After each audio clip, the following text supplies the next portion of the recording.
Today we're going to be making basil pesto from scratch at home. Let me show you the ingredients. First we have the key ingredient, basil leaves. Then we have peanuts. Next we have grated Parmesan cheese.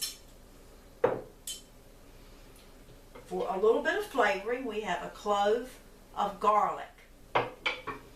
And in order to process the pesto, we have extra virgin olive oil.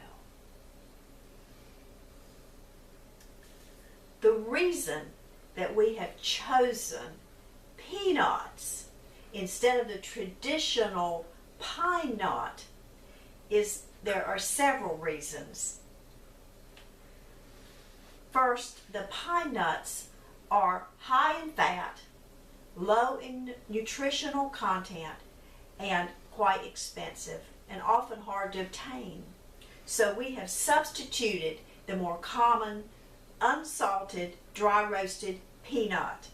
And so I'm adding about 1/3 of a cup of the dry roasted peanuts, and they're a very acceptable substitute. And we want to process them until they're about the consistency of a coarse cornmeal.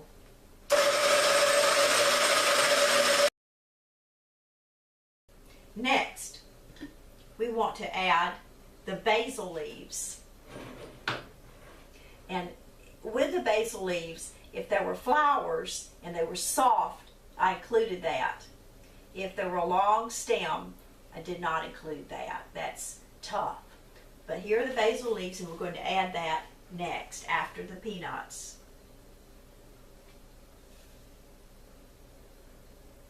And these basil leaves are small enough that they did not have to be chopped up. For a bit of seasoning, we're going to add 1 clove of garlic. I use a chef's knife and then press on the garlic in this fashion. Smash it, and then we chop it up. After we smash it, we can easily remove the skin. And then we can chop it up so it will be thoroughly mixed throughout our pesto.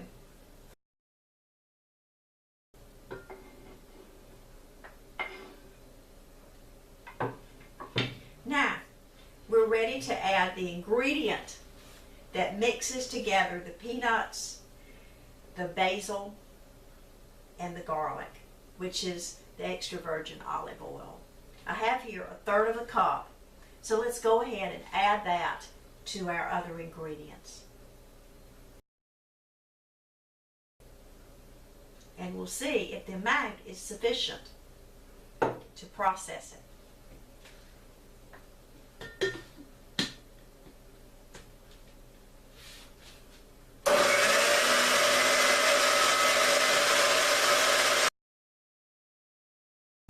This is processed fine,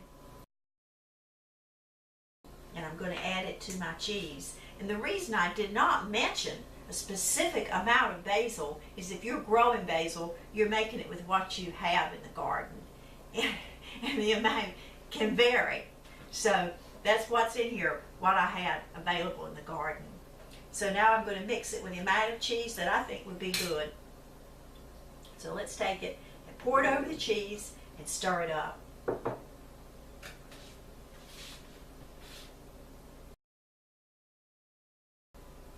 We go ahead and just stir this up in the bowl rather than, it works much better this way. Yeah, this doesn't pulverize the cheese.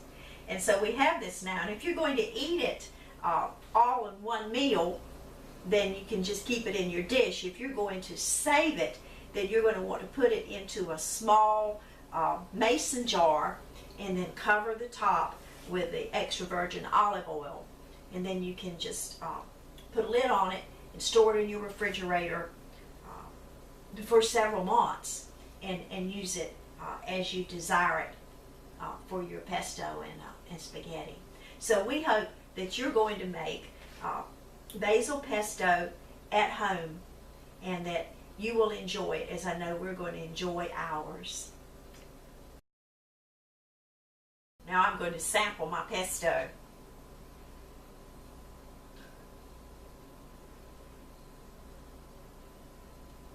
Pretty green color.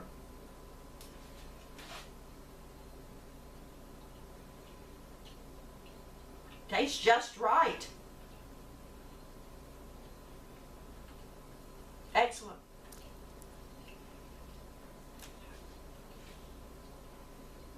We're also going to put this on spaghetti noodles. But it's great on this bread. And process. Oh, I was going to try to tell you,